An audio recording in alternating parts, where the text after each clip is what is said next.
Assalamualaikum warahmatullahi wabarakatuh. Perkenalkan, saya Arsyad Juga Maulana dan Ya, saya Ahmad Fauzi. Bakasi Asid Gozi. kami akan menjelaskan tentang pembangkit listrik tenaga panas bumi beserta animasinya.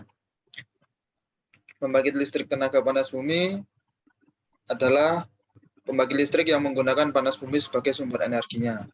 Untuk sistem kerjanya sebenarnya seperti pembangkit listrik tenaga uap juga. Energi panas bumi adalah salah satu sumber daya alam yang berupa air panas atau uap yang terbentuk melalui pemanasan secara alami dari dalam bumi. Hal-hal yang perlu mendapat perhatian dalam pemilihan teknologi penggunaan energi panas bumi untuk dikonversikan menjadi listrik adalah satu, temperaturnya. Fluida panas bumi bertemperatur tinggi 225 derajat Celcius telah lama digunakan untuk pembangkit listrik. Sedangkan untuk temperatur sedang itu berkisar sekitar 150 sampai 225 derajat Celcius. Kedua, cadangan sumber dayanya hingga 25 sampai 30 tahun. Tiga, kualitas uap. Diharapkan yang mempunyai pH hampir netral, sekitar 7. Karena bila pH sangat rendah, laju korosi terhadap material akan lebih cepat. Keempat, kedalaman sumur dan kandungan kimia biasanya tidak terlalu dalam, tidak lebih dari 3 km. Lokasinya relatif mudah dicapai. Kelima, kemungkinan terjadinya erupsi hidrotermal relatif rendah. Produksi fluida panas dari dalam perut bumi dapat meningkatkan resiko terjadinya erupsi hidrotermal. Ciri-ciri geologi daerah panas bumi. Yang pertama, sumber panas magma yang mempunyai temperatur sampai 700 derajat Celcius. Kedua, bedrock, yaitu lapisan batuan dasar yang merupakan batuan keras lapisan bagian bawah. Ketiga, aquifer atau lapisan permeable zone, yakni merupakan lapisan yang mampu dialiri oleh air. Lapisan ini sebagai reservoir. Keempat, cape rock, yaitu lapisan batuan keras sebagai lapisan batuan penutup. Kelima, water replenishment, yaitu sebagai air penambah. Keenam, surface manifestation, yaitu gejala-gejala yang muncul di permukaan bumi, seperti kawah, air panas, geyser, gunung berapi, dan lain-lain. Manfaat energi dari panas bumi adalah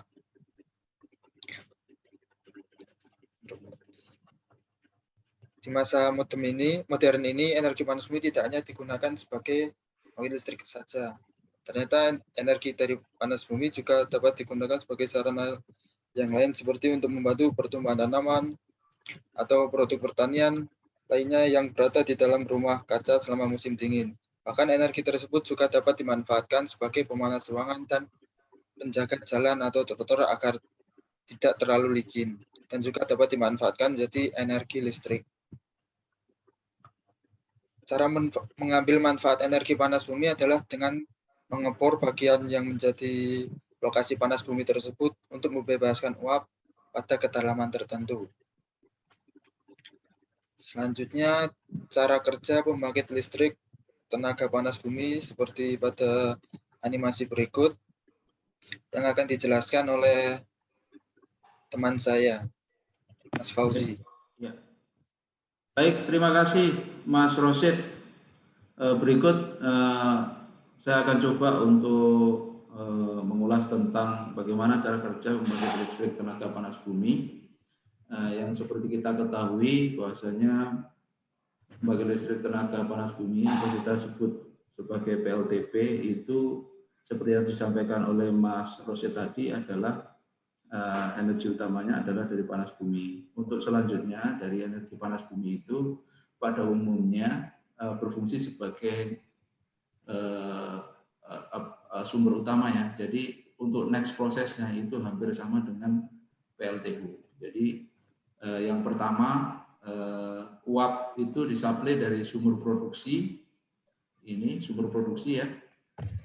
Uap itu dari sumber produksi melalui sistem transmisi uap yang kemudian masuk ke dalam steam receiver breeder sebagai media pengumpul uap. Steam receiving header dilengkapi dengan rupture disk yang berfungsi sebagai pengaman terakhir unit bila terjadi tekanan berlebih atau overpressure di dalam steam receiving. Maka uap akan dibuang melalui fan structure. Nah, fan structure ini fungsinya untuk warming up di pipeline ketika akan start unit dan sebagai kartu pengaman yang akan membuang tekanan bila tiba-tiba terjadi trip.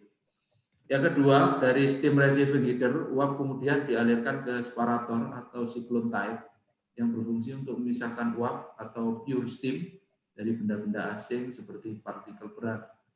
Seperti yang kita ketahui ada sodium, potasium, kalsium, silika bisa, boron, maupun amonia atau fluor.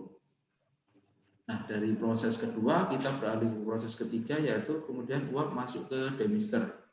Nah, demister ini fungsinya untuk memisahkan moisture ya, kandungan air yang terkandung dalam uap. Jadi benar-benar prosesnya ini adalah uap itu tidak ada kandungan airnya, sehingga diharapkan uap bersih yang akan masuk dalam turbin, jadi tidak menyebabkan kavitasi atau lain sebagainya. Kemudian yang keempat, uap masuk ke dalam turbin sehingga terjadi konversi energi dari energi kalor atau panas yang terkandung dalam uap menjadi energi kinetik, energi gerak yang diterima oleh sudu-sudu turbin. Nah, turbin yang dikoppel dengan generator otomatis akan menyebabkan generator ikut berputar saat turbin berputar sehingga terjadi konversi dari energi kinetik menjadi energi mekanik. Yang kelima, generator berputar menghasilkan energi listrik. Nah, setelah dari generator seperti yang kita ketahui bersama, generator ini berputar kemudian menghasilkan energi listrik. Masuk ke 6, exhaust steam atau uap bekas dari turbin tadi dikondensasikan lagi ya, dibalikan lagi ke dalam kondensor dengan sistem jet spray atau direct kontak kondensor. Jadi tidak ada yang terbuang dari siklus ini. Kemudian yang ke-7, NCG atau non condensable gas yang masuk ke dalam kondensor dihisap oleh first ejector ya. Ini first ejector, kemudian masuk ke interkondensor sebagai media pendingin dan penangkap NCG. Setelah dari interkondensor, NCG dihisap lagi oleh second ejector, masuk ke dalam after kondensor sebagai media pendingin dan kemudian dibuang ke atmosfer melalui cooling tower. Jadi proses ini hampir mirip-mirip dengan proses yang di PLTU. Nah, dari kondensor tadi, air hasil kondensasi itu kemudian dialirkan oleh main cooling water pump masuk ke cooling tower. Selanjutnya air hasil pendinginan dari cooling tower uap kering disirkulasikan kembali ke dalam kondensor sebagai media pendingin. Kemudian step yang ke-9 adalah primary cooling system, di samping sebagai pendingin secondary cooling, juga berfungsi untuk mengisi air pendingin ke interkondensor dan outer kondensor. Untuk step yang ke-10, overflow dari cold basin cooling tower akan ditampung untuk kepentingan reinjection pump. Jadi ini siklusnya tertutup. Yang 11, reverse make-up pump beroperasi hanya saat akan mengisi basin cooling tower. Dari yang saya sampaikan tadi, mungkin teman-teman sudah terbiasa mendengar komponen-komponen yang ada pada PLTU dan mirip-mirip saja karena energi utamanya adalah panas bumi. Nah, panas bumi kalau di PLTU itu bisa kita analogikan sebagai batu bara sebagai penghasil energi panasnya, kemudian masuk ke steam turbin, nah sama juga, itu juga akan masuk ke steam turbin. Jadi secara keseluruhan itu adalah siklus yang terdapat pada PLTP. Nah, mungkin nanti akan secara sistem saya sudah jelaskan, kemudian untuk bagaimana kita memahami tentang keuntungan maupun kekurangannya berikut akan dijelaskan oleh teman saya Mas Bagas Yazid Gozi. Untuk Mas Bagas silakan dilanjut Mas. Ya, terima kasih Untuk selanjutnya adalah keuntungan dan kekurangan dari pembangkit listrik tenaga panas bumi sendiri. Dari keuntungan banyak sekali ya untuk tenaga panas bumi sendiri. Yang pertama dan terpenting tentunya panas bumi adalah energi yang terbarukan. Sementara kalau kita bandingkan dengan energi uap, ya asalnya dari batu bara, jadi lebih efisien dari energi panas bumi sendiri. Kedua adalah energi panas bumi tidak menghasilkan polusi pada saat yang sama, tidak memberikan kontribusi bagi efek rumah kaca. Jadi tidak menghasilkan uap polutan terlalu tinggi. Terus kemudian yang ketiga, lokasi pembangkit listrik untuk energi panas bumi tidak memerlukan area yang luas dan karenanya cenderung memiliki dampak yang sedikit terhadap lingkungan sekitar. Karena energi panas buminya berasal dari panas bumi, dari dalam bumi, jadi tidak memerlukan kalau kita bandingkan dengan energi batu bara, tidak memerlukan seperti proses pembakaran batu bara dan lain sebagainya, jadi lebih efisien.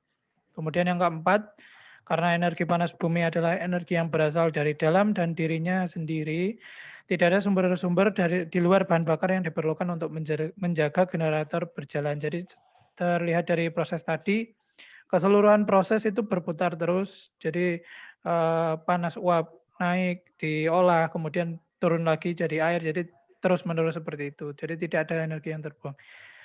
Meskipun begitu tetap ada kekurangan, masih ada beberapa kelemahan dari energi panas bumi. Kekurangan ini dapat mempengaruhi atau semua 3 tahap produksi sampai praproduksi dan pasca produksi. Yang pertama, kelemahan terbesar tenaga panas bumi adalah bahwa tidak dapat membangun energi listrik panas bumi di mana saja yang diinginkan.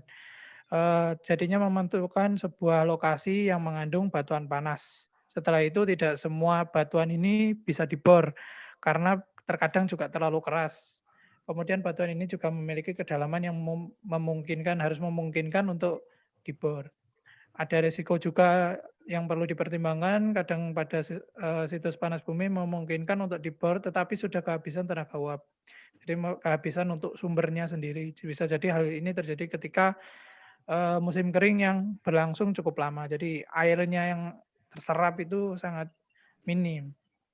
Kemudian menyangkut potensi bahaya energi panas bumi ketika dilakukan pengeboran ke dalam tanah yang dapat ditambang, bisa jadi ini berarti bahwa ada kemungkinan zat lain yang tidak ramah lingkungan. Seperti contohnya ada gas dan mineral yang berbahaya bisa merembes ke bawah tanah dan sangat sulit untuk menemukan cara untuk membuang. Jadi ketika dibor terus kemudian ternyata ada tambang dari minyak ataupun dari gas, itu pun nanti ketika tercampur akan sangat sulit untuk memilahnya. Seperti itu. Dan contoh di Indonesia sendiri panas bumi sangat digaungkan karena dari segi efisiensinya di Indonesia sendiri banyak ditemukan seperti contohnya ada di PLTP Lahindong unit 5 dan 6 di Tompaso Minahasa Sulawesi Utara yang dibangun oleh PT Pertamina Persero melalui anak usahanya yaitu PT Pertamina Geothermal Energy atau PGE. Mungkin sekian, kembali ke Mas Rosid. Ya. Terima kasih Mas. Ya, seperti itu presentasi yang dapat kelompok kami sampaikan. Bila ada yang tidak berkenan atau ada yang salah, mohon dimaafkan.